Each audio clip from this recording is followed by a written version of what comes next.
ओम नमः शिवाय। हर हर हर ओम नमः शिवाय। हर हर हर ओम नमः शिवाय। नमः शिवाय ओम नमः शिवाय। नमः शिवाय ओम नमः शिवाय। नमः शिवाय ओम नमः शिवाय।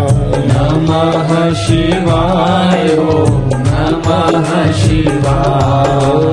नमः शिवाय ओम नमः शिवाय। ओम नमः शिवाय। ओम नमः शिवाय। ओम नमः शिवाय। नमः शिवाय।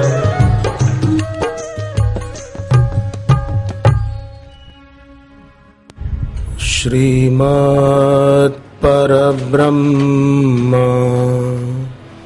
गुरुं नमामि। श्रीमद् परब्रह्म गुरुं नमामि।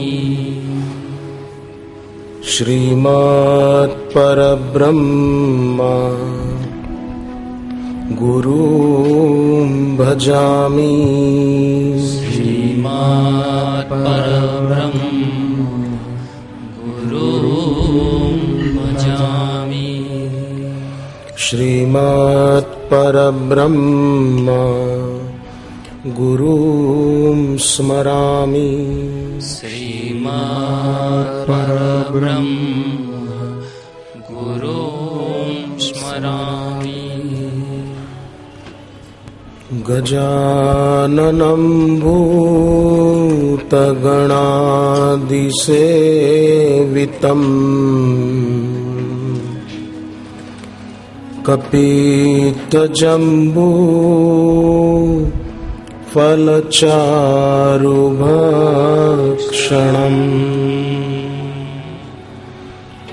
उमासुतम् शोकविनाशकारकम्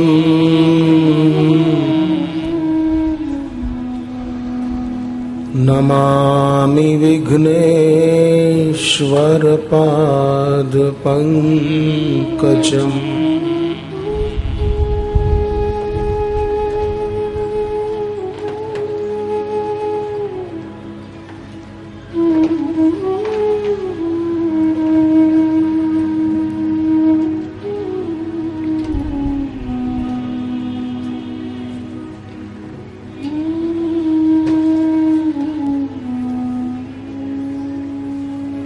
मनोजवं मारुततुल्यवेगम्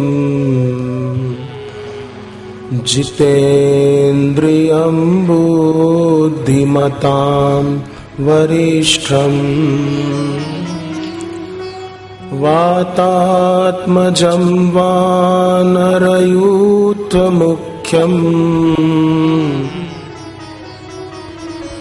श्रीरामदूतं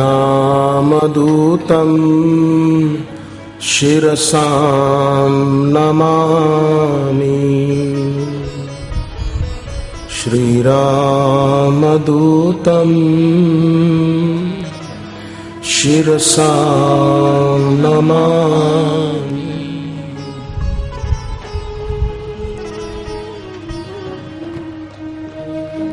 गुरुदेव के पावन दर्शन और सत्संग के लिए जो भी सौभाग्यशाली आए हैं उन सभी के चरणों में वंदन।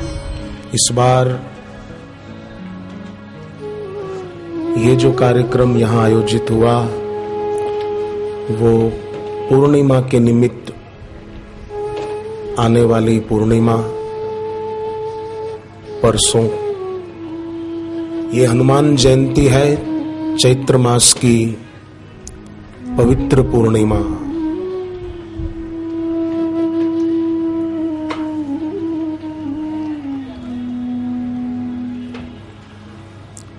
मन को जीतने वाले, पवन के समान तीव्र वेग वाले, सभी इंद्रियों को सहज में जीत लेने वाले, बुद्धिमानों में श्रेष्ठ वायुपुत्र, वानर यूथ मुख्यम, वानर सेना में मुख्य श्री हनुमान जी को हमारा प्रणाम। ये पवित्र पर्व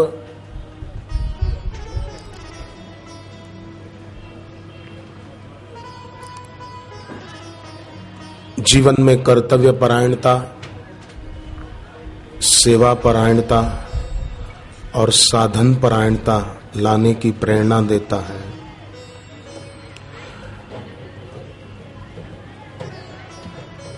भक्त किसे कहते हैं, साधक किसे कहते हैं कि ईश्वर के सिवाय और कहीं जिसका आकर्षण आसक्ति रही नहीं। आसक्ति लक्षण है कि भीतर के सुख का पता नहीं, इसलिए कोई वस्तु में आसक्त हो गया, कोई किसी व्यक्ति में हो गया, कोई किसी परिस्थिति विशेष में आसक्त रह गया। ये लक्षण है कि भीतरी सुख का पता नहीं। जो भक्त होता है उसका शरीर और संसार से संबंध नहीं रहता।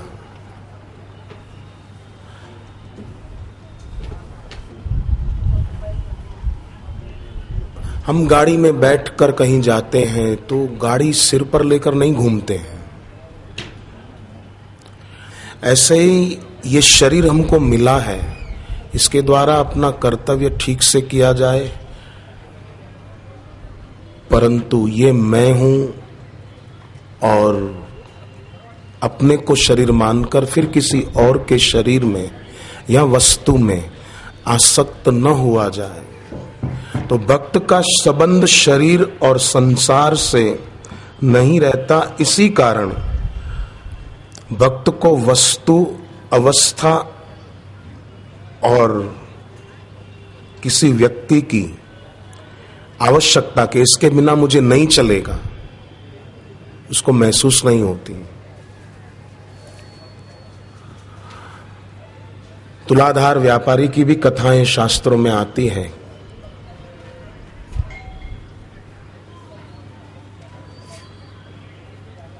व्यापार करते थे, परंतु उनको वस्तु, व्यक्ति की आवश्यकता महसूस नहीं होती थी। युधिष्ठिर राजा थे, पर उनको जैसे हम भूख लगे और अन्न के तरफ मन खींचे, प्यास लगे और पानी के तरफ मन खींचे, उसी प्रकार युधिष्ठिर का मन ईश्वर की तरफ खींचता था।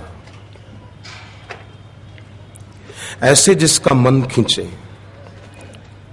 अपने आराध्य को अपना समझे और उनके प्रति विश्वास में विकल्प न आने दे, उनके प्रति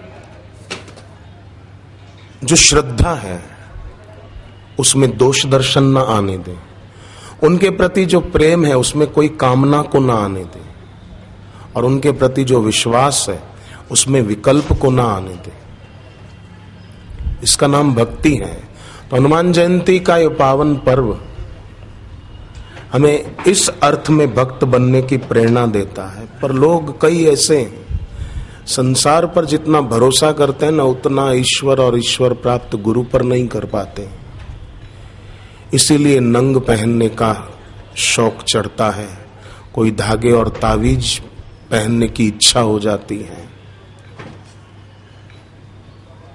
विज्ञापन देखकर कोई ब्रेसलेट या अंगूठियां पहनने की इच्छा हो जाती है,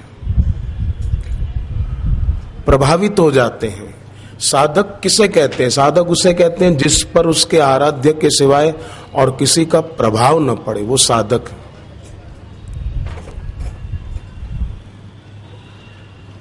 अगर प्रभाव पड़ जाता है तो जरूर ईश्वर और गुरु की अपेक्षा वो वस्तु उसको महत्वपूर्ण लगने लग गई।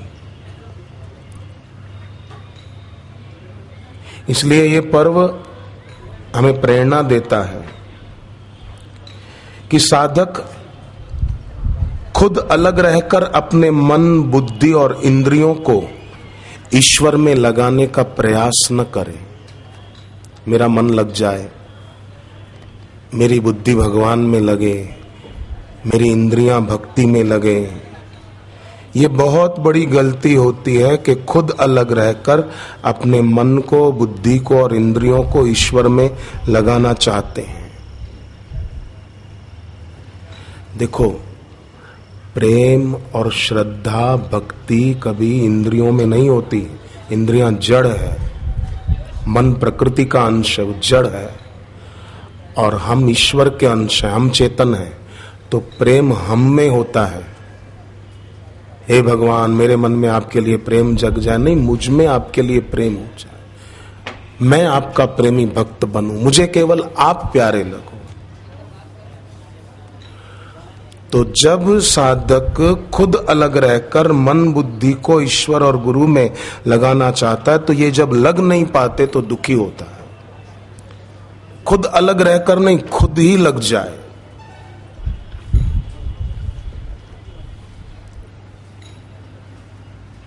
तो मन भी लग जाए, बुद्धि भी लग जाए, इंद्रियां भी लग जाए। ऐसा विचारवान साधक जो होता है, जो साधक बहन ऐसी होती है, उसमें प्रेम, विश्वास और आत्मीयता सजीव होती है। ईश्वर और गुरु के प्रति प्रेम निर्जीव नहीं होता, शब्दों में नहीं होता, अंतर में होता है, स्वयं में होता है। विश्वास निर्जीव नहीं होता, सजीव होता है। आत्मीयता सजीव होती है, निर्जीव नहीं। और जिस शिष्य में अपने गुरु के प्रति ये तीन सजीव हैं, सफलता उसके पीछे पीछे परछाई की तरह घूमेगी। आवश्यकता की पूर्ति उसकी स्वाभाविक होगी और अस्वाभाविक इच्छाएं उसकी निवृत्त होती जाएंगी।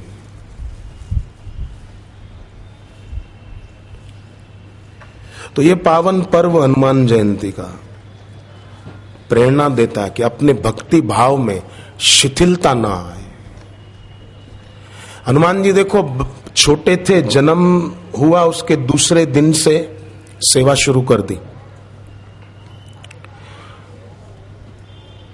बोलने को ऐसा बोला जाता है कि उगते हुए सूरज को फल समझा और हनुमान जी उसको खाने के लिए चले गए। पर आजकल के छोटे बच्चे भी उगते हुए सूर्य को फल नहीं समझते। तो हनुमान जी, जिनके लिए जितेंद्रियम बुद्धिमताम वरिष्ठम कहा जाता है, क्या वो उगते हुए सूर्य को फल समझेंगे? उस दिन राहु सूर्य को ग्रसने आ रहा था। हनुमान जी ने देखा कि जिस सूर्य वंश में मेरे भगवान राम अवतार लेने वाले हैं, उस सूर्य को ये राहु निगल जाए, क्या समझता है? और जन्मे उसके दूसरे दिन सेवा शुरू कर दी। और आज दुनिया में लोगों के मरने का दिन आ जाता है, पर सेवा और उपासना सूझती नहीं है। हनुमान जी जन्मे उसके दूसरे दिन छलांग भरी और सूर्य तक पहुंच गए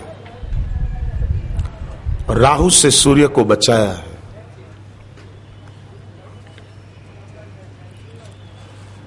राहु इंद्र के पास गए हैं कि आज सूर्य पर मेरा अधिकार है।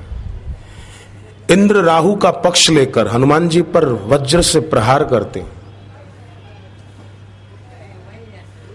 फिर भी हनुमान जी ने अपनी सेवा नहीं छोड़ी।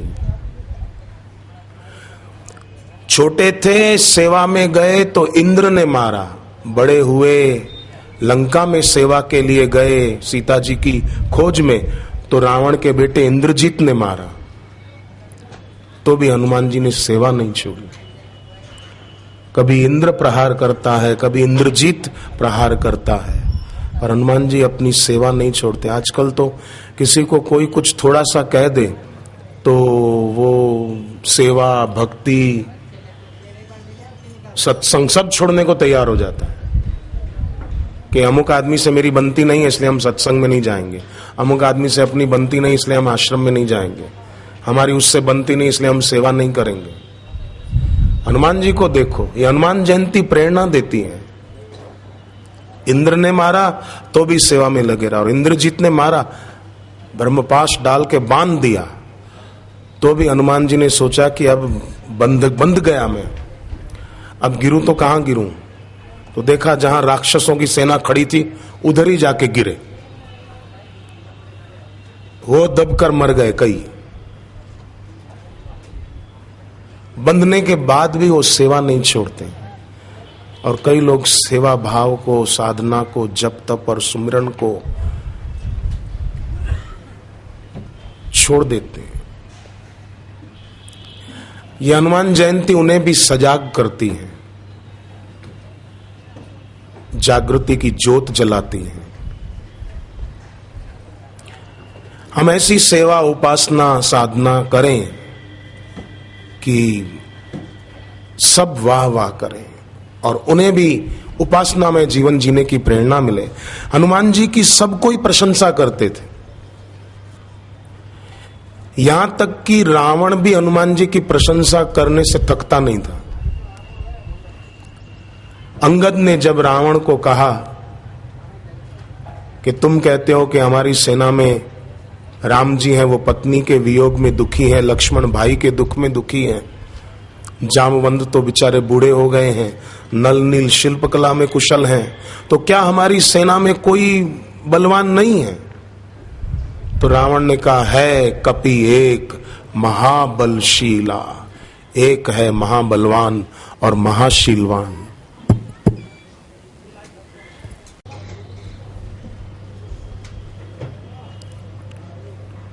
गिरिजा जासु प्रीति सेवकाई, बार बार प्रभु निज मुख गाई।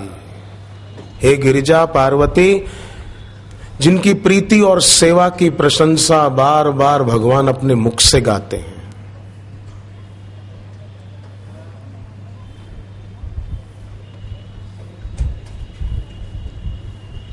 सुमेरी पवन सुत पावन नाम, अपने वश करी राखे राम। तुलसीदास जी प्रशंसा करते हैं।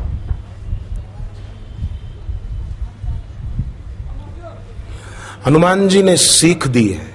कई लोग दुनिया में कैसे हैं, धार्मिक होने के बावजूद इतने कायर और कमजोर होते हैं, कहलाते धार्मिक हैं, कहलाते हिंदू धर्मावलंबी हैं, पर इतने कायर, इतने कमजोर, मजारों और कब्रों पर जाकर दया की भीख मांगते रहते हैं।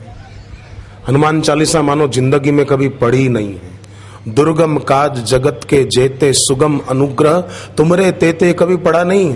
संकट ते हनुमान छुड़ावे, मन क्रम वचन ध्यान जो लावे, कभी पढ़ा नहीं है। तो हिंदू होकर भी मजारों और कब्रों पर जाकर चादरें चढ़ाते रहते हैं और सड़ी गली राख उठाकर मुंह में डालते रहते हैं। इतने कायर, कमजोर, बुज़दिल, डरपोक।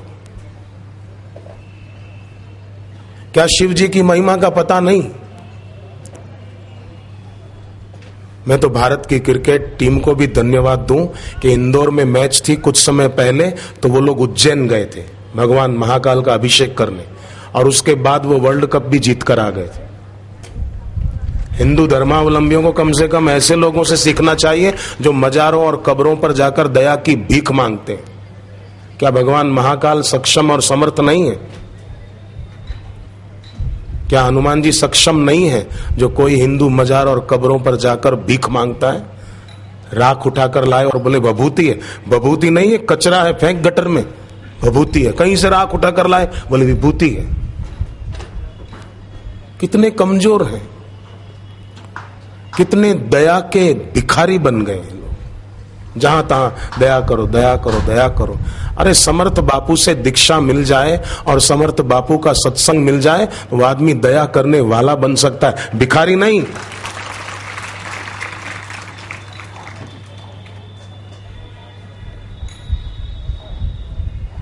जहां तहां नाक रगड़ते रहे, दया करो, दया करो, दया करो। कम से कम मजारों और कब्रों पर तो दया की भीख नहीं मांगनी चाहिए। हिंदू धर्मावलंबी होकर वहां नाक रगड़े। ईश्वर अंश जीव अविनाशी, चेतन अमल सहज सुख राशि। सहज सुख राशि है और सुख के लिए मेरा दुख बढ़ गया है, भगवान मैं क्या करूं। तो याद रखिए 25 तारीख माने परसों चंद्र ग्रहण है। रात को 1:21 से 1:53 तक चंद्र ग्रहण है 25 तारीख।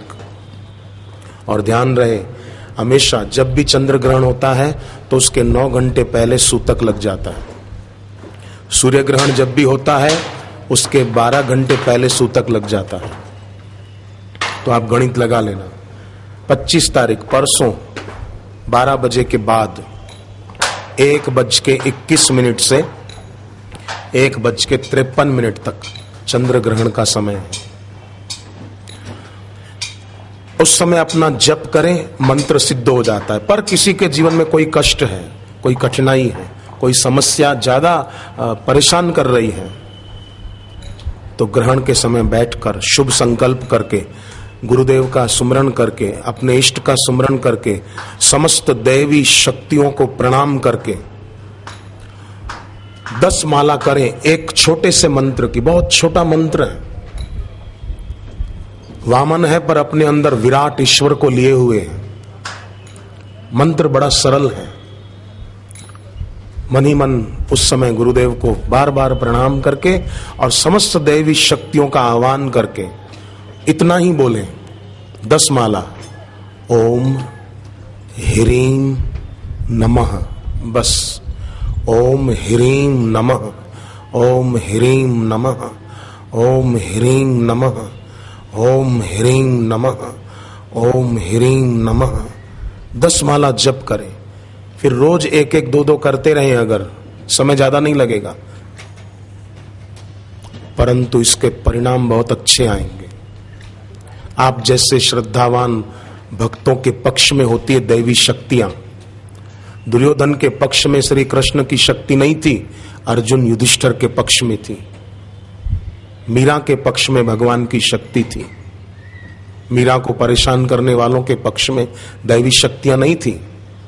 भगवान भक्तों का पक्ष लेते हैं। भगत अभगत हृदय अनुसारा। शिवजी ने अर्जुन को पाशुपतास्त्र दिया था, दुर्योधन को नहीं दिया था।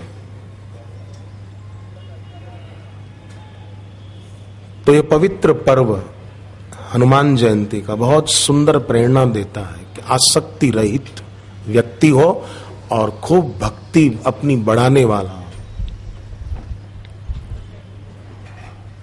हनुमान जी की स्तुति में एक बहुत सुंदर शब्द आता है पुराणों में, बहुत सुंदर। प्रातः स्मरामि हनुमन्तमनंत वीर्यम श्री रामचंद्र चरणाम्बुज चंचरीकम। मतलब रामचंद्र जी के चरण कमलों के भंवरे। जैसे अहिल्या राम जी को प्रार्थना करती है, विनती प्रभु मोरी मैं मति भोरी, नाथ न मांगऊ वर आना, पद पद्म परागा रस अनुरागा, मम मन मधुप करे पाना। मेरा मन रूपी भंवरा आपके चरण कमलों में लगा रहे। और हनुमान जी की स्तुति में क्या आता है? श्री रामचंद्र चरणाम मुझ चंचरीकम, जो भगवान के चरणों के भ्रमर हैं। मतलब जो ईश्वर चरण के सिवाय कहीं और आसक्त नहीं होते। कितनी सुंदर हनुमान जी के लिए स्तुति है। प्रातः स्मरामि हनुमन्तमनंत वीर्यम श्री रामचंद्र चरणाम्बुज चंचरीकम, लंकापुरी दहन नंदित देव वृंदम, सर्वार्थ सिद्धि सदनम प्रथित प्रभावम। जो संपूर्ण अर्थ सिद्धियों के आगार हैं। बोलो हनुमान जी सभी अर्थ सिद्धियों के आगार। और ऐसे हनुमान जी के होते हुए जो हिंदू मजारों और कब्रों पर जाकर दया की भीख मांगे, वो आदमी सचमुच दया का पात्र है। गीता में तो भगवान कृष्ण ने कहा, क्षुद्रम हृदय दौर्बल्यम त्यक्त्वा तिष्ठ परम तपः। ऐसे याचक वही होते हैं जो सुबह उठकर भगवत गीता हाथ में नहीं उठाते, अखबारें हाथ में उठा लेते। अखबार पढ़ना बुरा काम नहीं है, पर सुबह सुबह इतना समय मिल जाता है लोगों को कि अखबार उठाकर दिमाग में दुनिया का कचरा भरने बैठ जाते हैं। वैसे इस दिमाग में कचरा कम है जगत की सत्यता का, जो सुबह उठकर अखबारें हाथ में उठा लेते हैं। भगवत गीता नहीं है घर पे, तुलसी कृत रामचरितमानस नहीं है घर पे, हनुमान चालीसा नहीं है लोगों के घर, दुर्गा सप्तशती नहीं है, रुचि नहीं रही अखबारें पढ़ने में। हमारे देश में जितने लोगों को अखबारें पढ़ने में रुचि है सुबह सुबह, उतने लोगों की अगर भगवत गीता और हनुमान चालीसा में रुचि हो जाए ना, गुरु गीता में रुचि हो जाए, भारत स्वर्ग बन जाए, घर घर राम राज्य की स्थापना हो जाए। नेताओं से कभी राम राज्य नहीं आ सकता, भूल जाना कि कोई नेता राम राज्य ला देगा, वो तो भाषणबाजी करते हैं। बाकी मुख में राम बगल में बड़ा भाला होता है। मुख में राम बगल में छुरी तो बहुत पहले का जमाना, आजकल जमाना बदला इनका, मुख में राम बगल में भाला। नेताओं से राम राज्य नहीं आ सकता, भक्तों के द्वारा आ सकता है, साधकों के द्वारा आ सकता है, सत्संगियों के द्वारा आ सकता है। स्वाधीनता के साम्राज्य की स्थापना सत्संग के द्वारा हो सकती है और किसी से नहीं हो सकती। और आप जैसे सत्संगी चाहें तो जरूर ये काम हो सकता है, क्योंकि आपकी सत्संग में रुचि है। घंटों भर सत्संग में बैठ पाते हैं। कई साधक दीक्षा लिए हुए रोज माला लेकर जप करते हैं, एकादशी आए तो व्रत करते हैं, नवरात्रियों में व्रत करते हैं, पवित्र पर्व के दिन जो भी हो उन दिनों में जप तप आदि विशेष रूप से करते हैं। अपने गुरुदेव के प्रति निष्ठा है, श्रद्धा है। मुझे एक आदमी ने कहा कि अमुक अमुक चैनल वाले आश्रम के लिए इतना गंदा बोलते हैं, क्यों आखिर? और बार बार बोलते रहते हैं, हर 2-4 महीने में फिर कुछ कहानी बना लेते हैं, ऐसा क्यों? मैंने कहा भाई साहब, धूल हमेशा मरुस्थल से ही उड़ती है, गंगा की लहरों से कभी धूल नहीं उड़ा करती। सऊदी अरब का रेगिस्तान है जिनका हृदय, वहीं से तो ऐसी धूल उड़ेगी, गलत शब्दों की धूल, निंदा की धूल, आलोचना की धूल वहीं से उड़ेगी। और जिन साधकों के दिल में भक्ति की गंगा लहरें तरंगायित हो रही है, वहां से ये धूल थोड़ी उड़ेगी। गंगा वो तो पाप नाशक है और ये धूल उड़ाते रहते हैं, लोगों की आंखों में गलतफहमी की धूल झोंकते रहते हैं, और लोग भी समझते हैं कि सच्चाई क्या है। तो ये पवित्र पर्व हनुमान जयंती का बहुत सुंदर प्रेरणा देता है। देखो, कमजोर व्यक्ति जो होता है ना, वो न मन के जाल से छूट पाता है, न इंद्रियों के विषयों के जाल से छूट पाता है। और जो बाहर से बलवान हो और गुरु की दीक्षा न हो, गुरु के प्रति भक्ति न हो, तो वो बलवान व्यक्ति बल का दुरुपयोग करता रहेगा। मन और इंद्रियों को जीतने में बल का उपयोग नहीं कर पाएगा, क्योंकि सत्संग नहीं है, भक्ति नहीं है। क्रूर हो जाएगा, लोगों पर अपना रुबाब जमाएगा, बाहर से बड़ा कहलाएगा, भीतर वासना की खाई उतनी गहरी बनी रहेगी।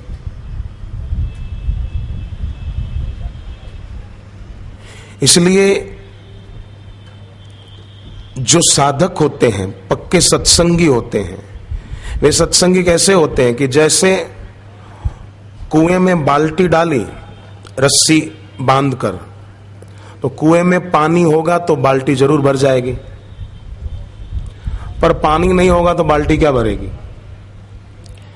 ऐसे ही साधक भक्त जो होते हैं वो कैसे होते हैं कि किसी की गाली, किसी का गंदा शब्द या किसी का रूप बाल्टी बन सकता है, पर काम क्रोध का गंदा पानी साधकों के अंतर में नहीं होता है कि कोई रूप उनको आकर्षित करे या किसी का गलत शब्द उनको उत्तेजित कर दे। भक्त में शांति और समता होती है। विकारों का गंदा जल उसके भीतर नहीं होता। साधना की गहराइयां होती हैं। उपासना की ऊंचाइयां होती हैं, पर ये नहीं है। और ऐसे पवित्र पर्वों के निमित्त प्रेरणा पाकर और साधक उन्नत होते हैं। तो हनुमान जयंती का ये पावन पर्व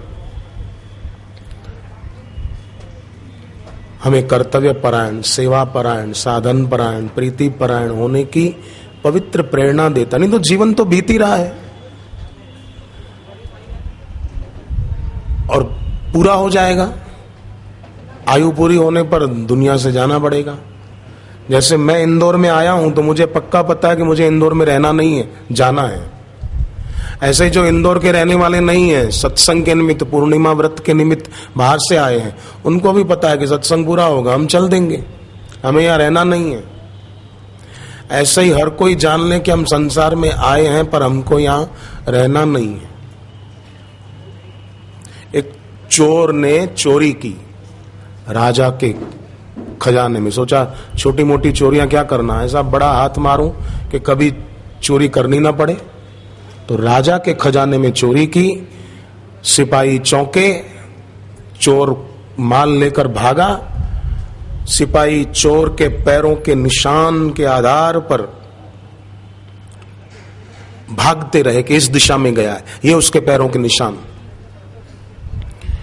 पास के नगर में चोर ने देखा एक संत सत्संग कर रहे थे, काफी लोग बैठे सुन रहे थे।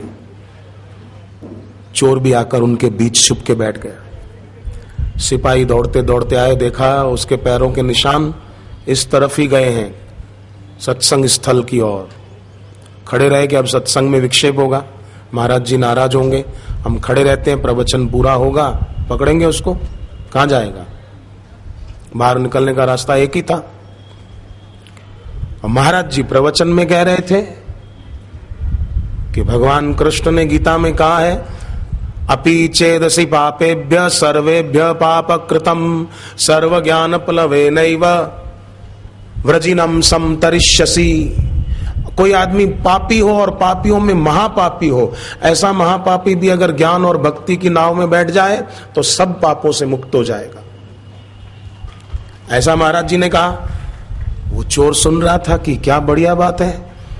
इतने में महाराज जी फिर बोले कि भगवान ने गीता में यह भी कहा है, अपि चेत् सुदुराचारो भजते माम अनन्य भाग साधुरेव समन्तव्य सम्यक व्यवसितो हि स। कोई आदमी दुराचारी हो और दुराचारियों में भी महादुराचारी, अपि चेत् सुदुराचारो मतलब बड़ा दुराचारी आदमी हो, ऐसा आदमी भी अगर दुराचार छोड़कर भजते माम अनन्य भाग तो साधु रेव समन्तव्य, भगवान कहते हैं मेरे मत में वो साधु है।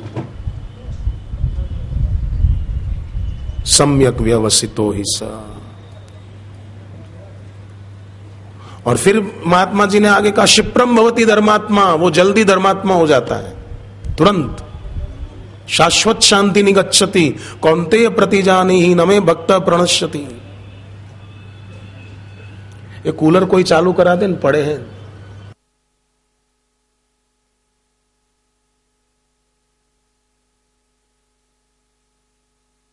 एक बात कही गीता की कि भगवान ने गीता में कहा है, सर्वधर्मान परित्यज्य माम एकम शरणम व्रज अहम त्वाम सर्व पापेभ्यो मोक्षयिष्यामि मा शुचः।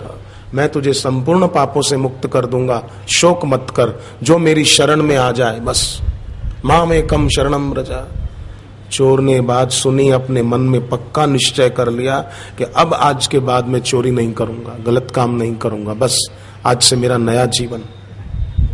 संत ने कहा कि जो ऐसा संकल्प कर लेता है उसका नया जन्म हो जाता है, मानो कि आज के बाद मैं बुराई के पथ पर नहीं जाऊंगा, उसका नवीन जन्म हो जाता है। उसके पिछले जन्म के पाप माने इस जन्म में आज तक के किए हुए वो नष्ट हो जाते हैं। प्रवचन पूरा हुआ, सब लोग महाराज जी को प्रणाम करके जा रहे थे। सिपाहियों ने निकलते हुए चोर को पकड़ लिया कि चल, अब आया पकड़ में। उसने कहा मैं चोर नहीं हूं। नहीं कैसे चोर, चल अभी पता चलेगा। गए राजा के पास, उसको लेकर के यही चोर है। कैसे पहचाना तुमने? बोले हमने पैरों के निशान से पहचाना, यही है चोर। उसने कहा मैं चोर नहीं हूं। राजा ने कहा अभी फैसला हो जाएगा। पीपल के पत्ते मंगाओ। पत्ते उसके हाथ पर रखे और धागे से बांध दिए और कहा लोहे का सरिया आग में लाल करो, तपा कर।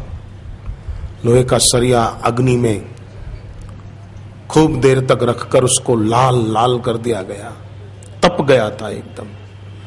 बोले अब इसके हाथ पर रखो, अगर ये चोर होगा तो हाथ जल जाएगा, और अगर ये कहता है मैं चोर नहीं हूं, मैंने चोरी नहीं की,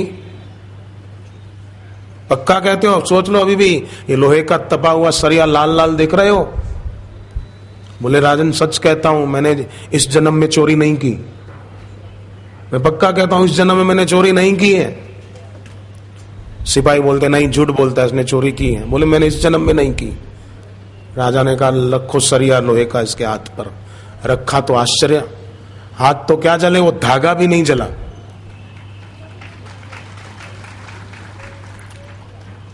और वो सरिया जहां फेंक दिया गया जमीन पर तो वो जगह काली काली पड़ गई, इतना तपा हुआ था। राजा ने कहा ये कोई सिद्ध पुरुष लगते हैं, सच्चे महात्मा लगते हैं, वस्त्रों से नहीं पर दिल से महात्मा है, और इसका हमने अपमान किया। सिपाहियों से कहा माफी मांगो इन महात्मा से। बोले हम नहीं मांगेंगे, चोर है। राजा ने कहा अब भी नहीं मानते हो, अब तुमको ही सजा देंगे हम। तब उसने कहा नहीं नहीं राजन, इनको सजा मत दो, हकीकत में चोरी मैंने की थी, पर इस जन्म में नहीं, पिछले जन्म में। राजा का दिमाग चकरा है कि पिछले जन्म में? बोले हां। कैसे? सारी बात बताई, सत्संग में जो सुना था गुरु के मुख से वो सारी बातें कह सुनाई कि मैंने भी इरादा कर लिया कि अब मैं नहीं करूंगा। तो महाराज जी ने कहा था उसका नया जन्म होता है जो अपना जीवन नए तरीके से जीने की शुरुआत करता है। तो मुझे भी पक्का हो गया कि ये मेरा नया जन्म है, और मैंने इस जन्म में कोई चोरी नहीं की। मैं दिल से भगवान की गुरु की शरण में था, तो तपे हुए सरिये ने मेरा हाथ नहीं जलाया, पत्ता नहीं जला, धागा नहीं जला। राजा ने कहा मुझे विश्वास नहीं होता है। तो बोले मैं अभी जहां मैंने खजाना आपका ले गया था चोरी करके, वो छुपा के रखा है, लेके आता हूं। वहां से लाकर दिखा दिया कि ये रहा सारा माल। राजा को हुआ कमाल है, पर फिर भी बोले तुमने अपने नए जीवन की शुरुआत की है तो मैं तुमको कोई सजा कैसे दे सकता हूं, चोरी तो पिछले जन्म में की थी, इस जन्म में तो नहीं की। और वो भी फिर संत बन गए, बाकी का जीवन भगवत आराधन करते हुए बिताया। तो व्यक्ति अगर ठान ले तो क्या नहीं हो सकता। एक बार सत्संग सुनने से उसको कितना लाभ हो गया। इसलिए शास्त्र कहते हैं साधना नाम ही सर्वेशाम वरिष्ठम साधु संगति। अपना कल्याण करने वाले जितने अच्छे अच्छे साधन हैं उन सब में उत्तम साधन सद्गुरु की संगति है। गुरु की वैदिक दीक्षा है। तया तू सिद्धया सिद्धम सर्वमेव ही साधनम। उसी से सब साधन सिद्ध होते हैं। इसलिए सबसे अच्छा साधन अपने कल्याण का गुरु का सत्संग है, गुरु की संग उपासना है। तो प्रतिवर्ष पिछले 2 वर्षों से हुआ ना इधर जन्मोत्सव का कार्यक्रम, 2 साल हुआ। इस बार गुरुदेव के जन्मोत्सव के पहले ये हनुमान जयंती का पर्व गुरुदेव के सानिध्य में हमें मिल रहा है। मानो ये संकेत है कि हमारे जीवन में हनुमान जी के जैसी भक्ति और सेवा भावना तो हमारे में नहीं आ सकती, परंतु उनकी कृपा से हम इस भक्ति पथ पर जरूर सफल हो जाएंगे। हनुमान जी को जप पसंद है तो जो लोग खुद जप करते हैं वो भी हनुमान जी को, शिव जी को, राम जी को अच्छे लगते हैं। पर जो स्वार्थी हैं, एक लड़के ने अपने दोस्त को कहा कि मैं अगले महीने से दहेज विरोधी आंदोलन चला रहा हूं। उसने कहा अगले महीने क्यों, इस महीने क्यों नहीं? बोले अगले महीने मेरी बहन की शादी है इसलिए, इस महीने मेरी शादी है, इसलिए दहेज विरोधी आंदोलन नहीं, अगले महीने बहन की शादी इसलिए दहेज विरोधी आंदोलन शुरू कर रहा हूं। स्वार्थी। मैं तो कहूं हमारे देश में जितने भी लड़के वाले हैं वो अपने बेटे की शादी तय करें तो मांग न रखें अपनी तरफ से कि इतना देना पड़ेगा, इतना करना पड़ेगा। सहज मिला सो दूध सम, मांग लिया सो पानी, खींचा तानी खून सम, यही संतों की वाणी। जो लड़के वाले मांग रखते हैं अपनी तरफ से, लड़की वालों पर दबाव डालते हैं, इतना तो करना ही पड़ेगा ना, इतना तो करना ही पड़ेगा ना। एक लड़के का बाप लड़की के बाप के पास गया और कहा कि हम दहेज लेने देने में मानते ही नहीं, बस हम तो चाहते हैं कि आपकी लड़की हमारे घर आ जाए, पर आपकी बेटी हमारे घर आ रही है तो कम से कम 30-40 तोला सोना तो पहन कर आए। अब तू बाकी क्या रख रहा है दहेज में? 30-40 तोला सोना। बोले बाकी हम तो दहेज में मानते ही नहीं है, पर आपकी बेटी हमारे घर आ रही है तो कम से कम अच्छी कार में बैठकर आए, नई कार हो। अब क्या बाकी रखा? बाकी हम दहेज में मानते ही नहीं।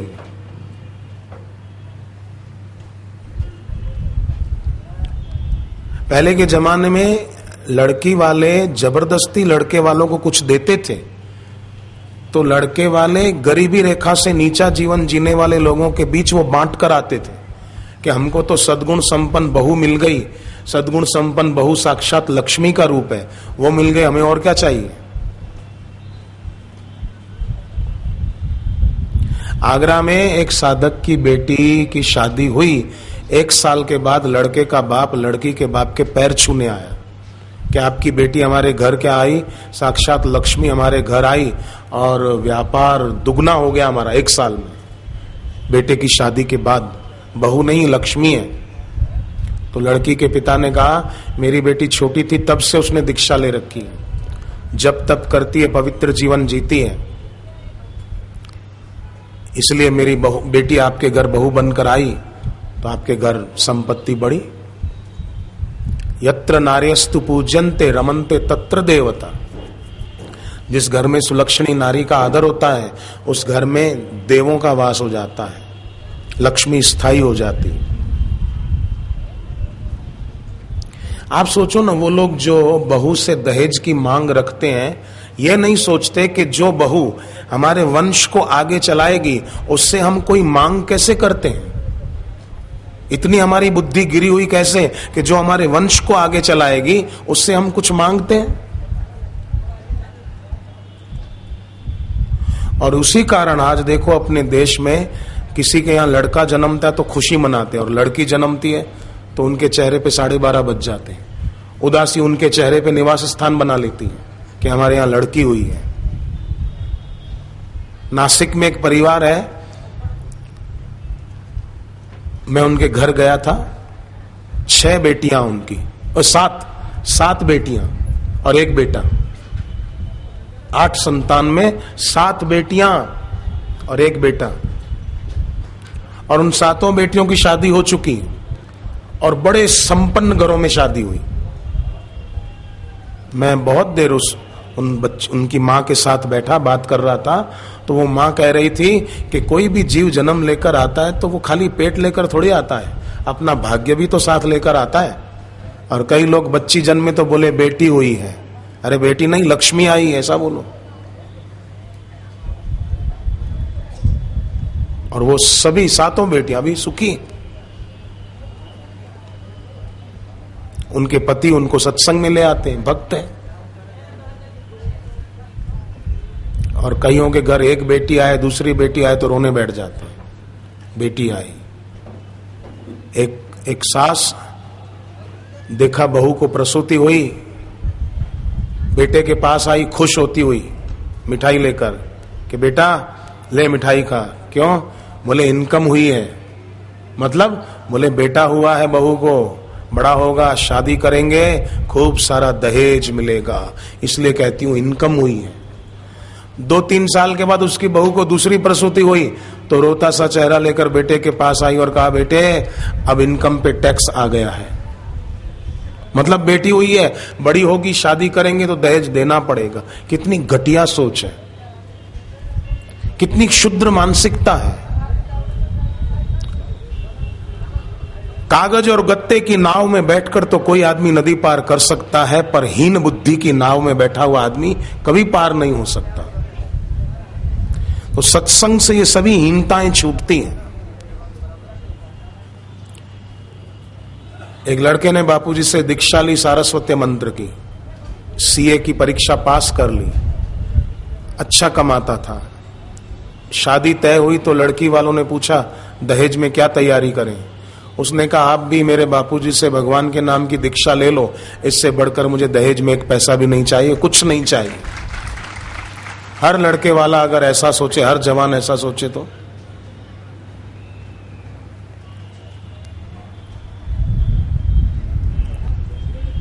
सत्संग और भक्ति के बिना व्यक्ति को सूझता नहीं है कि मेरा भला किसमें है।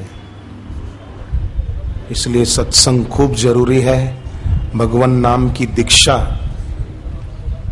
गुरु से लेना बहुत जरूरी है। तभी समझ में आएगा कि जिसका वियोग निश्चित है वो हमारी आवश्यकता हो ही नहीं सकती।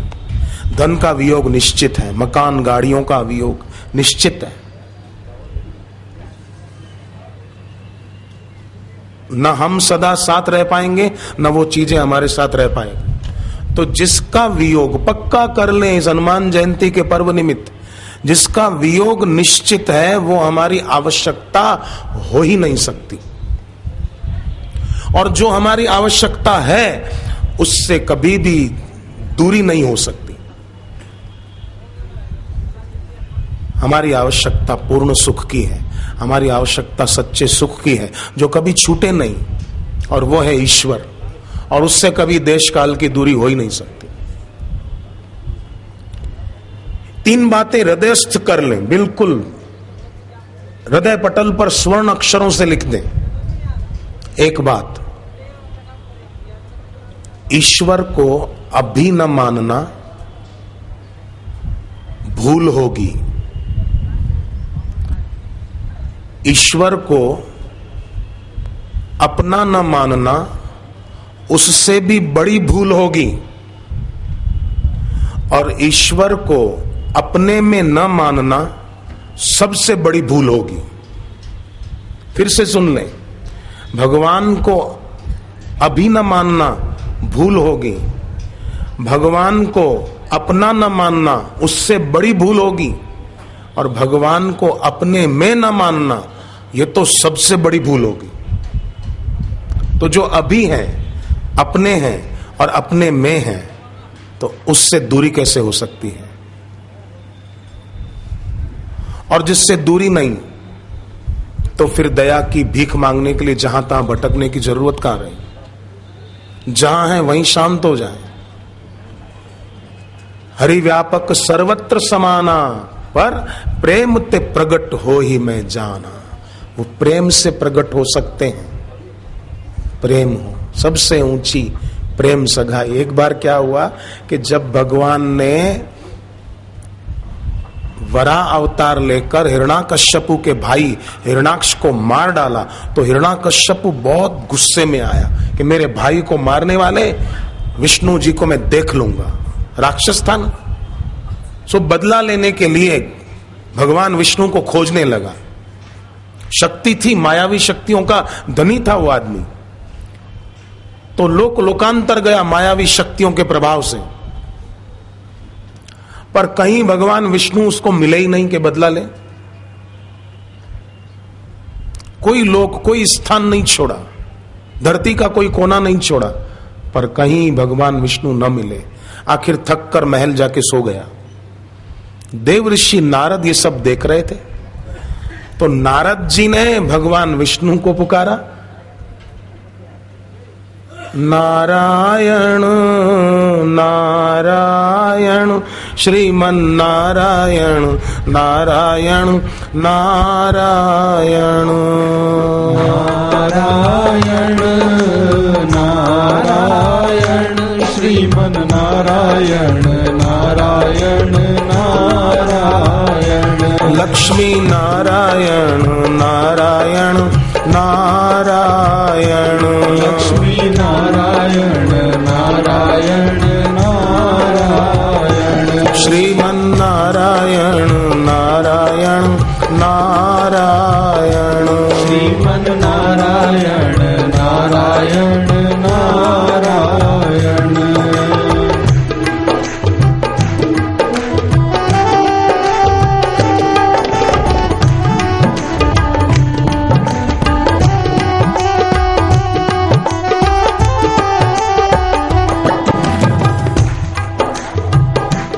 ब्रह्मा नारायण विष्णु नारायण ब्रह्मा नारायण विष्णु नारायण नारायण नारायण नारायण शिव नारायण नारायण नारायण श्रीमन्नारायण नारायण नारायण श्रीमन्नारायण नारायण नारायण नारायण नारायण श्रीमन्नारायण नारायण नारायण नारायण नारायण श्रीमन्नारायण नारायण नारायण श्रीमन्नारायण नारायण नारायण श्रीमन्नारायण नारायण नारायण श्रीमन्नारायण नारायण नारायण श्रीमन्नारायण नारायण नारायण। नारद जी ने भगवान को प्रेम से पुकारा, भगवान प्रकट हो गए। प्रेम ते प्रकट हो ही मैं जाना। नारद जी ने कहा, प्रभु ये हिरण्याकश्यपु आपको सब जगह खोज के आया, लोक लोकांतर में ढूंढ के आया, और आप उसको कहीं भी नहीं मिले, कहां छुप गए थे? भगवान ने कहा, मैं उसके अंदर ही छुपा हुआ था, सूक्ष्म रूप में। मैंने अति सूक्ष्म रूप ले पर उसके अंदर ही छुप गया। वो बाहर सब जगह खोजता रहा, अपने में नहीं खोजा उसने मुझे, बाहर खोजता रहा।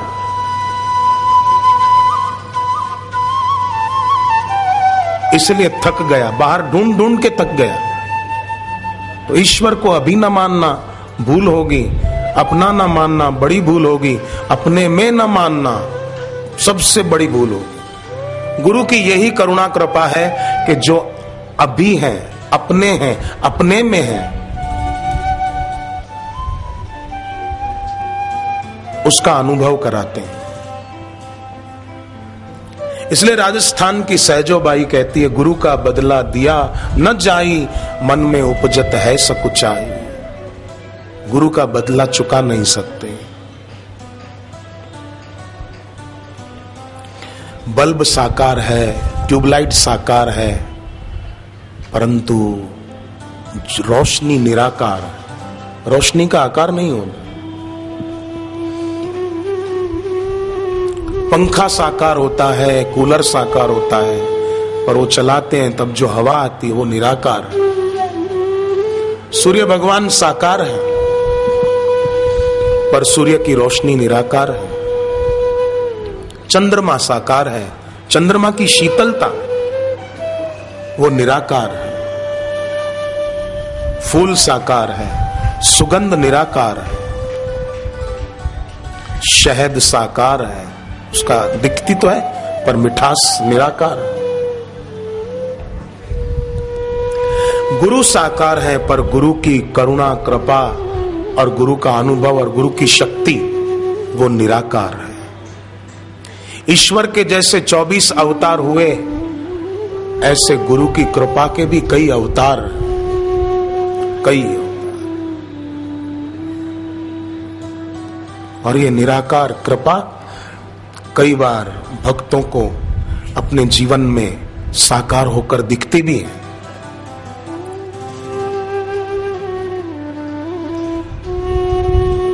जैसे द्रौपदी दिख रही थी, साड़ी खींचने वाला दुशासन भी दिख रहा था, पर साड़ियां कैसे बढ़ती जा रही थी वो शक्ति नहीं दिख रही थी। इसलिए साड़ियां खींचने वाला दुशासन थक के बैठ गया, द्रौपदी को निर्वस्त्र नहीं करवाया। मीरा को जहर दिया गया, जहर पीती हुई मीरा दिख रही थी, पर जो कृपा शक्ति उस जहर को मार रही थी, जहर को अमृत बना रही थी, वो शक्ति कहां दिखी?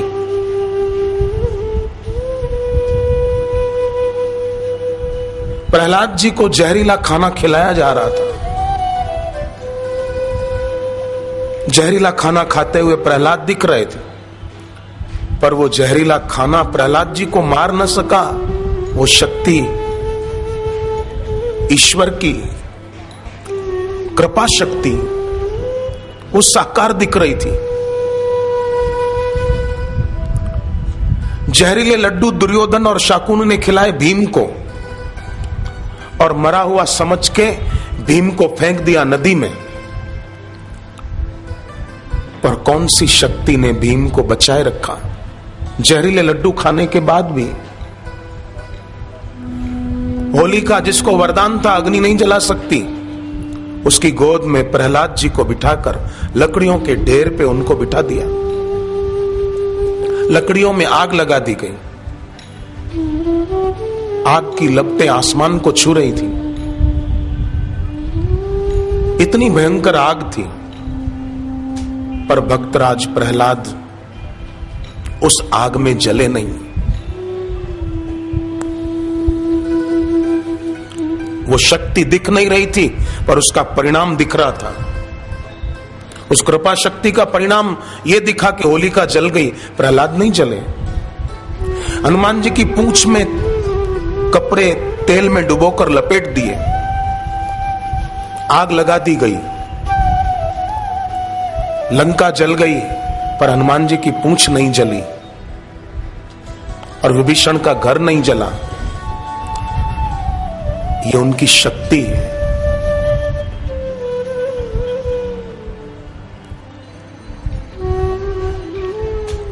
और ये गाथाएं हमको संकेत देती हैं कि उनकी शक्ति केवल प्रहलाद जी, ध्रुव, मीरा इनके लिए ही नहीं थी। जैसे माता का दूध बच्चे के लिए होता है, ऐसे ही भगवान और गुरु की शक्ति वो हम सब साधकों भक्तों के लिए होती है।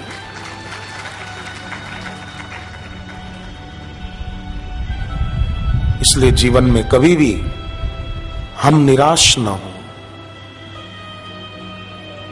ये हनुमान जयंती का पावन पर्व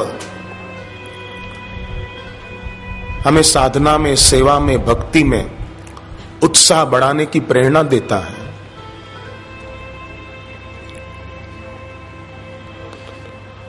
समुद्र पार करते समय हनुमान जी ने प्रेरणा दी कि 3 बातें व्यक्ति याद रखे तो वो हर काम में सफल होगा। एक, उत्साह खूब हो हमारे में। हनुमान जी का उत्साह कितना था? सिंहनाद करी 12 बारा, लीलहि नागऊ जल निधि खारा, सहित सहाय रावण ही मारी, आनहु यहां त्रिकूट उपारी। मैं रावण को राक्षसों समेत मारकर पूरी लंका नगरी जिस त्रिकूट पर्वत पर है, वो पूरा पर्वत उठाकर इधर ले आऊंगा। आनहु वहां यहां त्रिकूट उपारी। कितना उत्साह है। तो कोई भी कार्य करने में उत्साह खूब हो। होगा कि नहीं, होगा कि नहीं, ये शंका ना हो। और दूसरी बात, अपने आराध्य का सुमिरन खूब हो। हनुमान जी जाने से पहले बार बार रघुवीर संभारी, बार बार सुमिरन करते।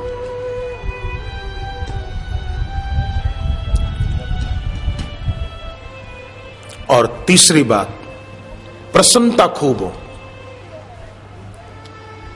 कोई भी काम हो, निराश ना हो जाए, खुशी बनाए रखें। हनुमान जी कहते हैं अपने साथियों को, होई यही काज मोहि हर्ष विशेषी। अपना काम पूरा होगा भाइयों, क्योंकि मेरे अंदर खुशी हो रही है, प्रसन्नता बढ़ रही है, लगता है काम पूरा होके रहेगा। तो उत्साह भी खूब था। पर उसके पहले देखो, वानर सेना जो थी ना, संपाति ने जब सीता माता का पता बताया सब हनुमान जी के साथियों को,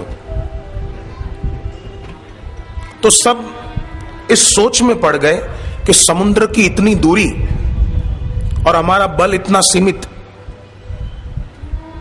गणित लगा रहे थे सब कि समुद्र की इतनी दूरी और हमारा बल इतना है, मैं इतनी लंबी छलांग लगा सकता हूं, मैं इतने योजन लंबी छलांग लगा सकता हूं। आखिरी में अंगद ने कहा, अंगद कहा मैं जाई पारा, जिये संशय कछु फिरती बारा। लौटने में संदेह है, मैं चला तो जाऊं पर लौट सकूंगा कि नहीं। सब समुद्र की दूरी और अपने बल का गणित लगा रहे थे, पर हनुमान जी इन सब से अलग शांत बैठे थे।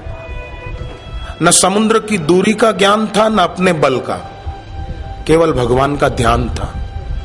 राम राम राम राम राम राम राम राम हरि हरि हरि। भगवत सुमरन में तल्लीन थे, और जो भगवत सुमरन में तल्लीन थे, भगवान नाम जप में तल्लीन थे, जिनको समुद्र की दूरी और अपने बल का ज्ञान नहीं था, ईश्वर में तल्लीन थे, वही समुद्र खेलते खेलते पार कर गए। लिखा है हनुमान जी कैसे जा रहे हैं समुद्र के ऊपर से। जिमे अमोघ रघुपति कर बाणा, एही भांति चले हनुमाना। जैसे राम जी का तीर जाए, ऐसे हनुमान जी जा रहे हैं। तो जिसमें उत्साह होगा, प्रसन्नता होगी और सुमरण की प्रधानता होगी, उसके लिए कोई भी कार्य अधूरा नहीं रहेगा। हर कार्य उसका पूरा होके रहेगा, निर्विघ्न संपन्न होके रहेगा। इसलिए उत्साही बने रहना, निराशावादी नहीं, भाग्यवादी नहीं। मेरे भाग्य में ही नहीं है, क्या करूं, मेरे भाग्य में ही कर्जा लिखा है, क्या करूं। अभी नागपुर में एक भाई मिले, महेंद्र उनका नाम, 40 लाख कर्जा उतर गया, 40 लाख रुपया। मुंबई में एक भाई मिले, 70 लाख रुपया कर्जा उतर गया, 70 लाख। क्यों निराश हो जाना। मुंबई में ही एक पति पत्नी और मिले, दीक्षा के बाद 3 साल में 23 लाख कर्जा उतर गया। ये 25 तारीख की रात को जो ग्रहण है, सोकर मत गंवाना।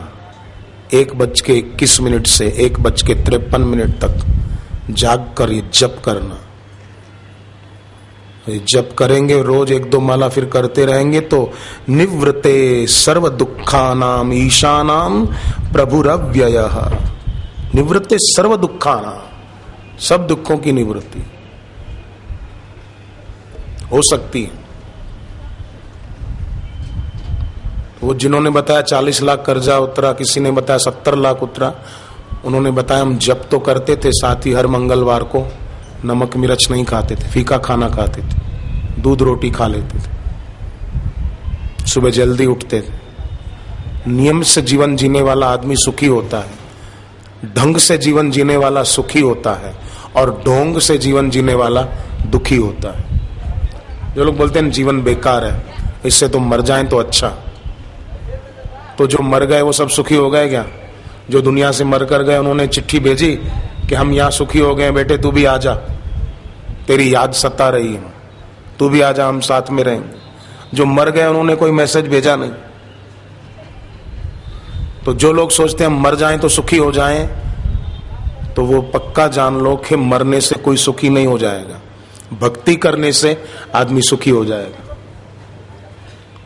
भक्ति सुतंत्र सकल सुख खानी, भक्ति सब सुखों की खान है।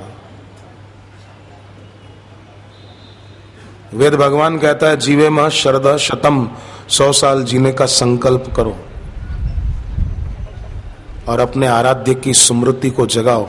देखो जिससे प्रेम होगा ना उसकी स्मृति स्वाभाविक होगी, प्रेम नहीं होगा तो स्मृति करनी पड़ेगी। फिर होगा कि मेरा मन नहीं लगता, जप में मन नहीं लगता, जप के समय नींद आ जाती है। कईयों को तो पाठ करते करते नींद आ जाती है। हाथ में हनुमान चालीसा है, गा रहे हैं जय हनुमान ज्ञान गुण सागर, जय कपीस तिहु लोक उजागर, राम दूत, सो गए, राम दूत, बस पूरा हो गया। फिर आंख खुली तो दुर्गम काज जगत के जेते, सुगम अनुग्रह तुमरे तेते, राम दुआरे। फिर सो जाए। फिर बोलेंगे हमने पाठ तो किया पर हमको फायदा नहीं हुआ। तुलसीदास जी को किसी ने कहा महाराज भगवान नाम हमने लिया पर हमको कोई फायदा नहीं हुआ, सुख नहीं मिला, शांति नहीं मिली। तुलसीदास जी बोले मुझे भूख लगी है, कुछ पहले खिलाओ फिर बताता हूँ, बहुत भूख लगी है। उसने कहा क्या खाओगे महाराज? बोले मोहन भोग बनाओ, बेसन की मिठाई बनाते हैं ना, बोले वो बनाओ। तो बनाया, बनाने लगा। तुलसीदास ने कहा देख अंदर शक्कर मत डालना, तो मिश्री डालूं? नहीं। तो मिठास के लिए गुड़ डाल दूं? बोले नहीं, न मिश्री न शक्कर न गुड़ कुछ नहीं, ऐसे ही ले आओ। वो बना के ले आए, बोले खाओ। तुलसीदास जी ने कहा नहीं पहले तुम खाओ। बोले नहीं महाराज आप संत हैं, पहले आप खाओ। बोले नहीं पहले तुम खाओ। तो उसने टुकड़ा मुंह में डाला और बोले महाराज फीका फीका अच्छा ही नहीं लगता। तुलसीदास जी बोले क्यों? इसमें बेसन है, घी है, काजू बादाम किशमिश है, सब है। बोले महाराज वो सब है पर इसमें मिठास नहीं, इसलिए अच्छा नहीं लग रहा है। बोले ऐसे ही तो भगवान नाम लेता तो है पर उसमें प्रेम और भक्ति की मिठास नहीं डालता है, इसलिए तेरे को मजा नहीं आता है। गंगा नहाने जाओ, चैत्र मास में, अभी वैशाख, चैत्र वैशाख और ज्येष्ठ मास में गंगा नहाने जाओ तो कितना आनंद आता है। पर अगर माघ मास में कोई जाए तो, जनवरी के महीने में जाए हरिद्वार, एक डुबकी से ज्यादा नहीं लगाएगा। एक डुबकी लगाने में भी हर हर गंगे कितनी बार बोल देगा। सर्दियों में अगर गर्म पानी नहीं मिले ना आदमी को और ठंडे पानी से खुले में नहाना पड़े तो जिंदगी में इतना नहीं बोला होगा इतना भगवान का नाम बोल जाएगा। तो चैत्र मास में इन दिनों में, जैसे अगली पूर्णिमा बापूजी हरिद्वार में होंगे, जो प्रतिवर्ष अगली पूर्णिमा हरिद्वार में होती है, तो उन दिनों जो साधक हरिद्वार आते हैं कितनी देर गंगा में नहाते रहते हैं। पर जनवरी में अगर किसी को जाना पड़े तो बोलेगा बस हम नहा के आ गए, हर हर गंगे हो गया। त्रेता युग का समय था, राम अवतार हो चुका था, फिर भी शिव जी राम जी के यहाँ न जाकर अगस्त ऋषि जहाँ सत्संग कर रहे थे वहाँ जाकर के बैठे हैं और अगस्त ऋषि के वहाँ उनकी अनुभूति प्रसूत वाणी सुनी है। सत्संग ऐसा साधन है कि सुनने मात्र से भला करता है। इसलिए गोपी गीत में गोपियों ने कहा श्रवण मंगलम।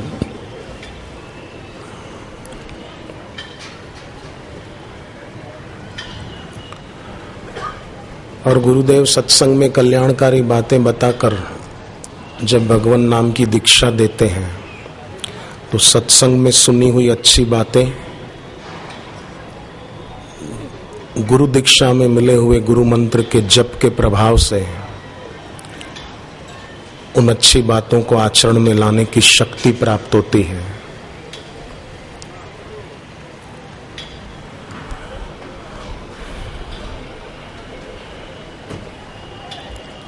स्कंद पुराण में लिखा है जो व्यक्ति सत्संग और भगवान नाम की दीक्षा का लाभ जीवन में नहीं ले पाया,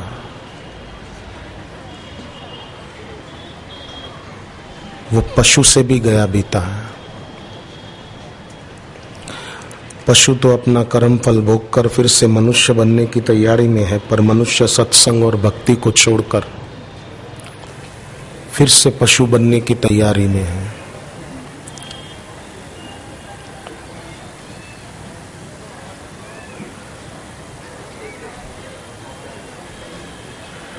₹2,500 महीने की नौकरी करता था एक व्यक्ति मुंबई में।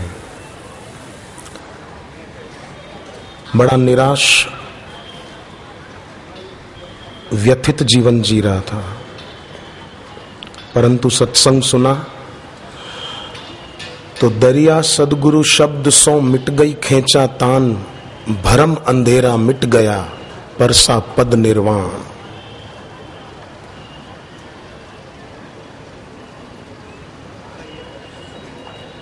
अर्जुन ने भगवान कृष्ण को पूछा गीता के 3 अध्याय में कि न चाहते हुए भी काम और क्रोध क्यों आ जाता है।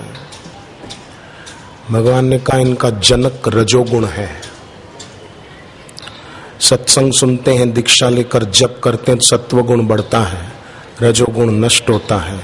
रजोगुण ही नहीं रहा तो काम क्रोध कहां से जन्मेगा। काम एष क्रोध एष रजोगुण समुद्भव, महाशनो महापापमा विद्येन महि वैरिणम।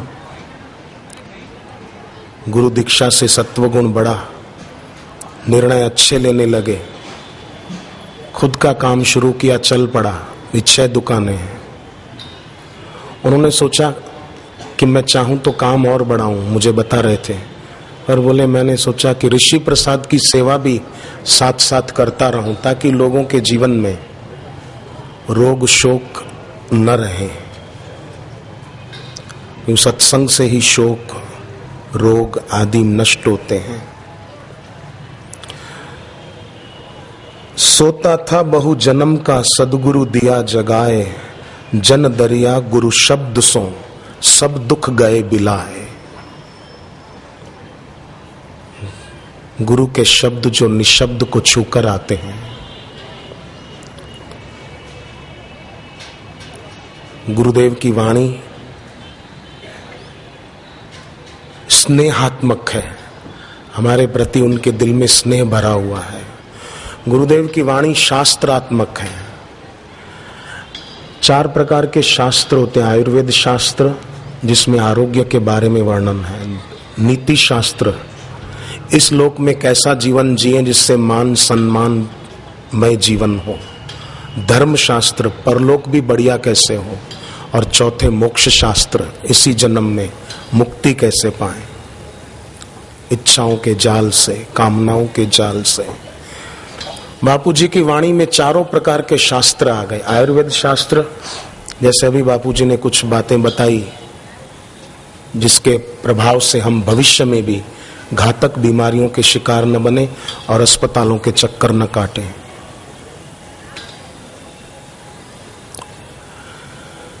नीति शास्त्र, कैसा जीवन जिए कि इस लोक में भी मान सम्मान यश प्राप्त हो। 700 रुपये महीने की नौकरी करता था एक लड़का और 1,30,000 रुपये महीने सीए बनकर कमाने लगा। पिता जो शराब पीने के कारण कर्जे के भार से दबे हुए थे, उनका भी भार उतार दिया।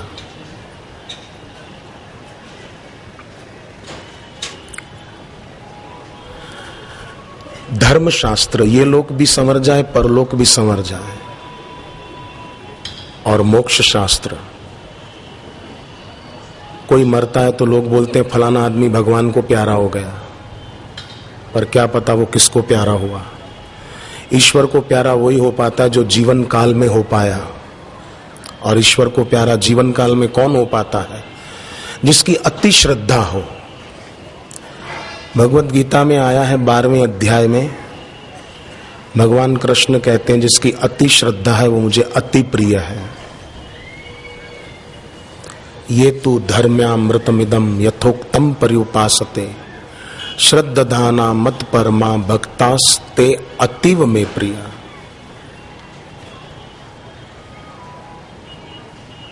तो आप सब जो यहाँ बैठे हैं, अंतर में श्रद्धा है, गीता की दैवी संपदा है, तभी बैठे हैं। तभी जो गुरुदेव के वचन सुने हैं और अभी फिर सुनेंगे,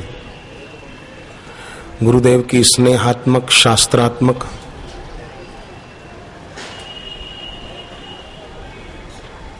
मंत्रात्मक वाणी, जो मनन करने पर त्राण करे।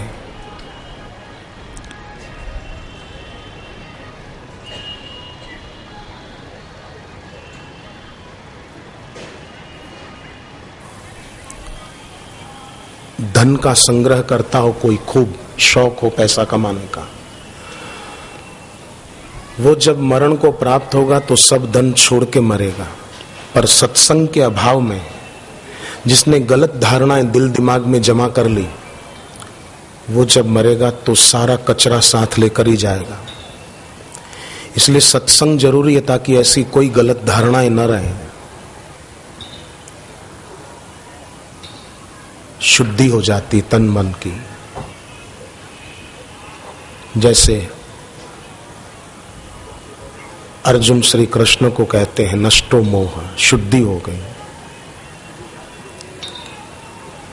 मैं कृतकृत्य भयऊ अब तव प्रसाद विश्वेश।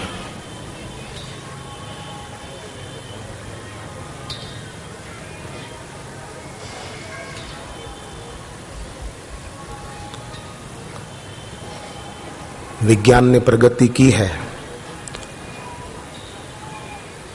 विज्ञान ने गति दी है, पर दिशा सत्संग देता है। गति खूब हो जीवन में, पर दिशा का पता ना हो तो न जाने कहां पहुंचेगा आदमी। पर सत्संग और गुरु की दीक्षा हमें सही दिशा का ज्ञान कराती है।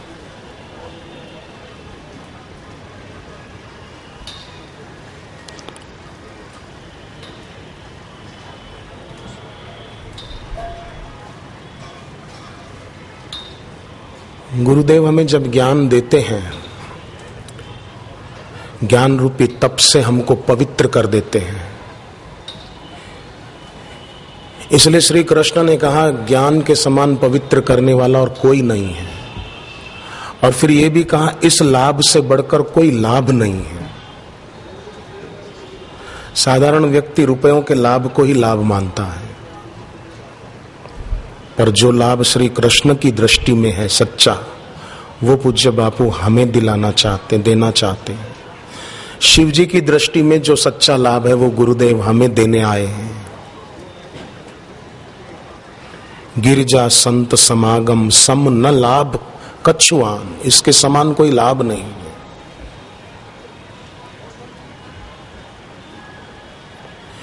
कुंता माता ने श्री कृष्ण को कहा विपदो नैव विपदः, वो विपत्ति विपत्ति नहीं जिसको संसारी लोग विपत्ति मानते हैं। संपदो नैव संपदः, वो संपत्ति संपत्ति नहीं जिसको दुनियादार आदमी संपत्ति मानता है। विपदो विस्मरण विष्णु,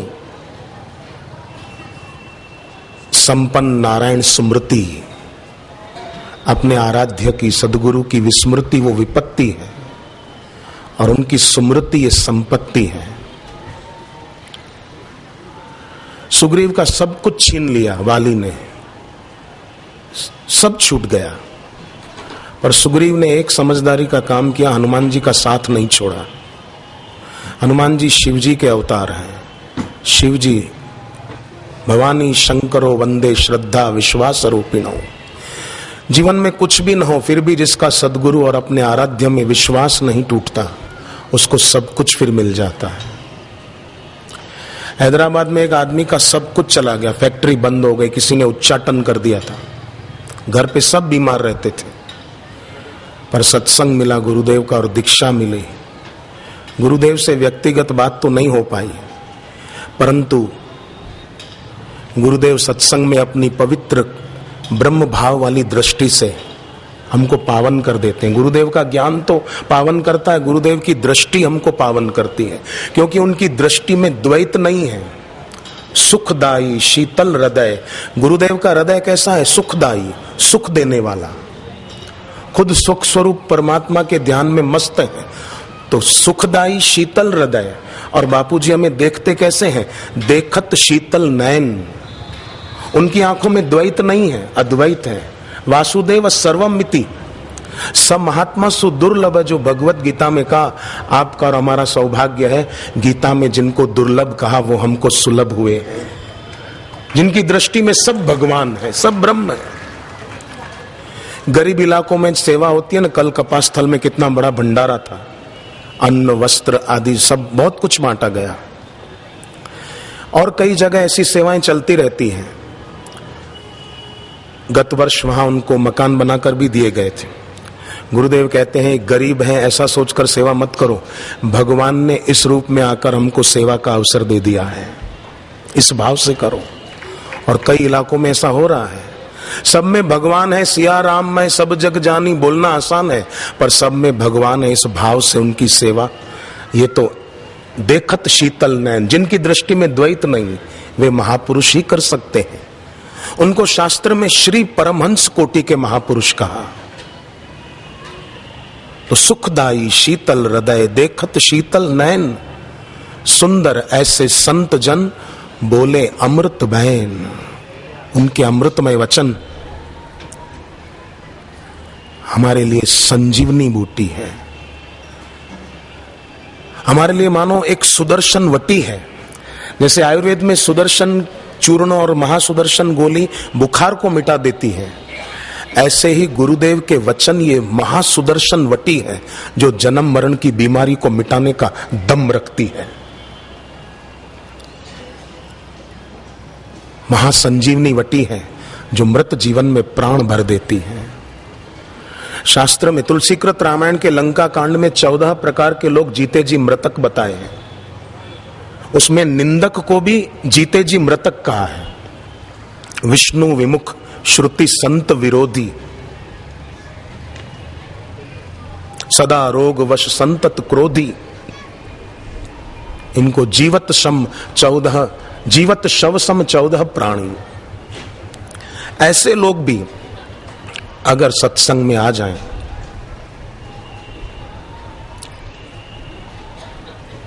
तो बिना ही प्रयास हो वहीं भव भंगा, बिना प्रयास के भवरोग मिट जाता है। सदगुरु के सत्संग में वो शक्ति है।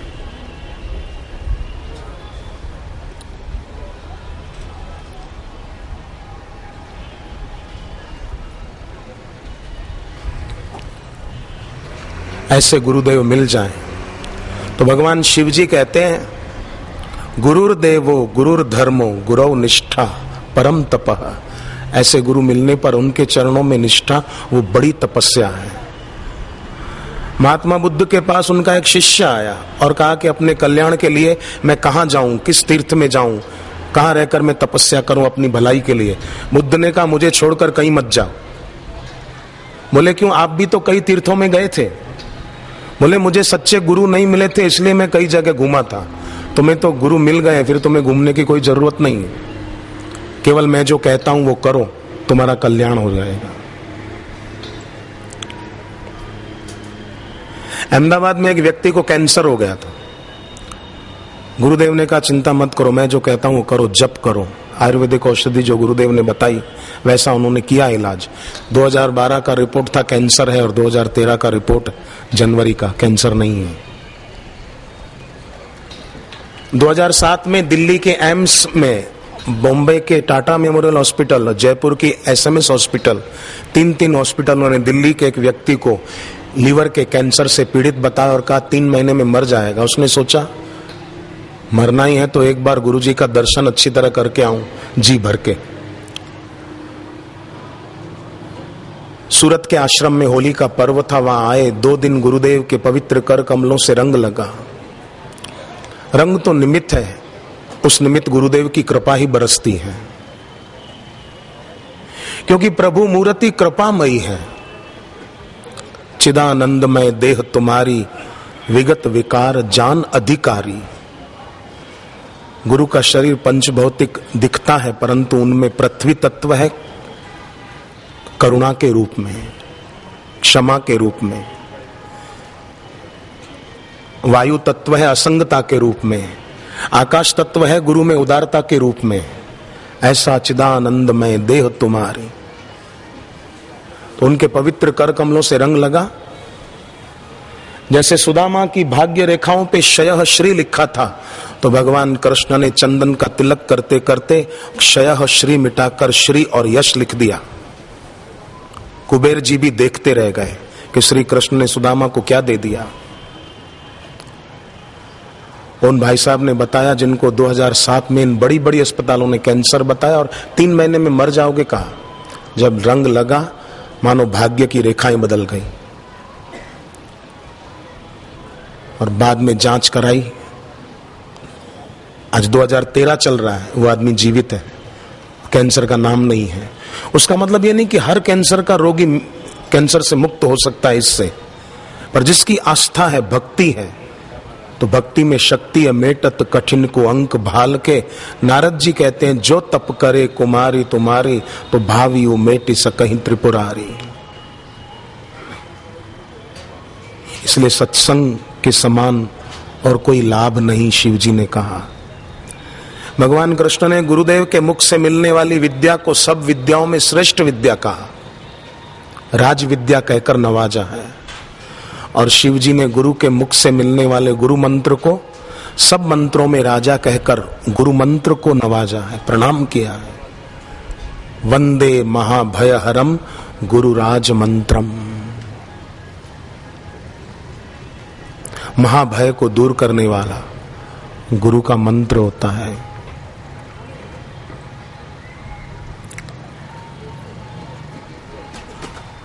भगवान राम ने कहा हम सब साधकों के लिए, जे गुरु पद अंबुज अनुरागी, ते लो कहूं बेदहूं बड़ भागी। जो सदगुरु के चरणों के अनुरागी हैं उनको वेद भी भाग्यशाली कहता है, भगवान भी भाग्यशाली कहते हैं। सुतदारा और संपत्ति पापी को भी होए, संत समागम हरि कथा तुलसी दुर्लभ तो है।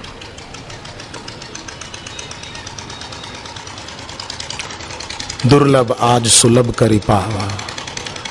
हम शांत होकर अपने आराध्य को, गुरु को प्रार्थना करें कि हमारी ऐसी भक्ति, रुचि, प्रेम और बढ़े और बढ़े। हरि ओम।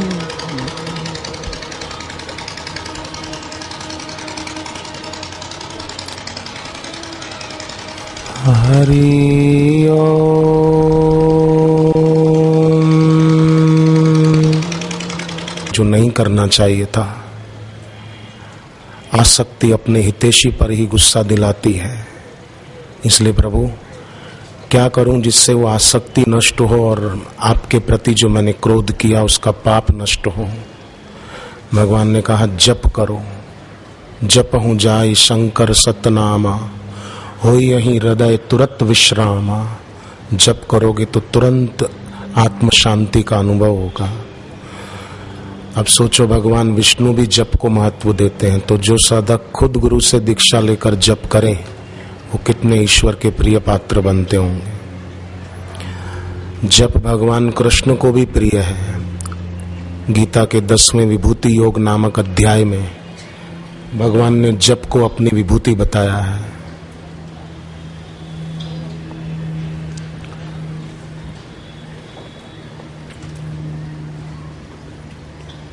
जप स्वयं शिव जी को भी अति प्रिय है। अस कही लगे जपन हरि नाम, ऐसा वर्णन है। स्वयं जप करने लग गए।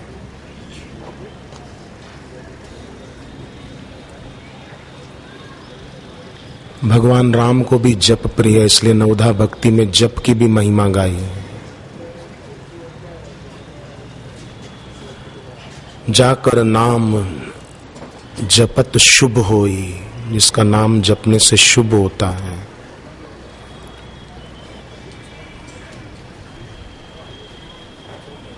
सकल अमंगल मूल नसाही, जिनकर नाम लेत मन माही। ये स्वयं शिव जी कहते हैं कि भगवान नाम सारे अमंगलों के मूल को नष्ट कर देता है।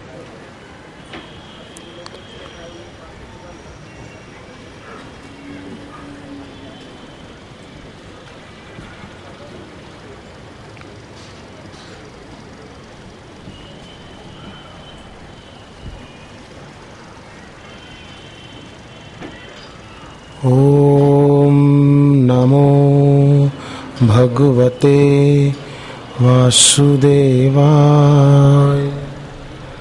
ओम